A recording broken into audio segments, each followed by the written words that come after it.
Self-deception can take the form of a judgmental attitude regarding the thoughts, feelings, or actions of others, particularly if an individual has worked to try to eliminate certain things within himself.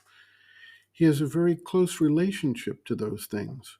He can feel the vibration, and a lot of effort has gone into finding ways to partially or entirely neutralize them in his life.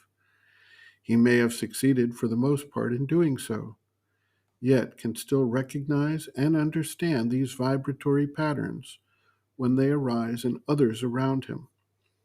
Both the negative and the positive sides of that vibration remain linked at all times. The manner in which he responds to these vibrations may show true mastery or evidence one of the forms of self-deception. It is clear from his ability to see and react to the vibrations that they still have a hold on him at some level of his being.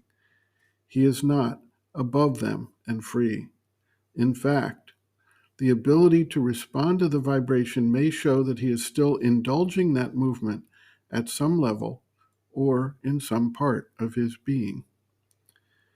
In the Sermon on the Mount, Jesus addresses the issue of avoiding judging others as one would be judged on the same standard. He specifically addresses the hypocrisy of attacking someone on the basis of a small particle in his eye when the person expressing anger or rage has a large obstruction in his own eye. This is the righteous wrath that Sri Aurobindo describes. Sri Aurobindo states in his Thoughts and Aphorisms, "When I hear of a righteous wrath, I wonder at man's capacity for self-deception." The mother writes, quote, "Actually, there are two ways of deceiving oneself, which are very different. For example, you may very well be shocked by certain things, not for personal reasons, but precisely in your goodwill and eagerness to serve the divine. When you see people behaving badly, being selfish, unfaithful, and treacherous, there is a stage where you have overcome these things and no longer allow them to manifest in yourself. But to the extent that you are linked to the ordinary consciousness, the ordinary point of view, the ordinary life, the ordinary way of thinking, they are still possible. They exist latently because they are the reverse of the qualities that you are striving to attain. And this opposition still exists until you rise above it and no longer have either the quality or the defect. So long as you have the virtue, its opposite is always latent in you. It is only when you are above both the virtue and the defect that it disappears. So this kind of indignation that you feel comes from the fact that you are not altogether above it. You are at the stage where you thoroughly disapprove and could not do it yourself.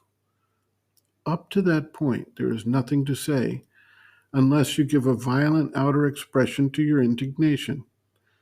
If anger intervenes, it is because there is a complete contradiction between the feeling you want to have and how you react to others, because anger is a deformation of the vital power, an obscure and wholly unregenerated vital, a vital that is still subject to all the ordinary actions and reactions.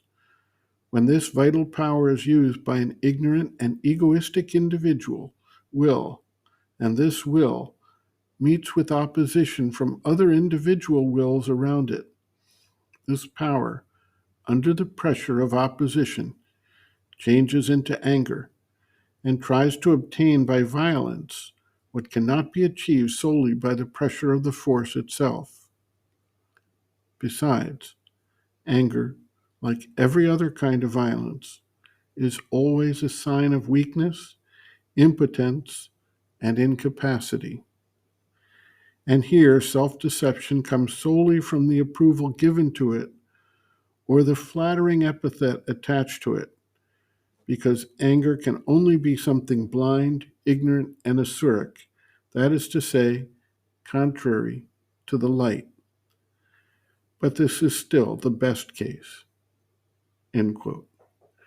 Reference: Sri Aurobindo and the Mother, Our Many Selves, Practical Yogic Psychology, Chapter 6, Some Answers and Explanations, pages 201 to 203.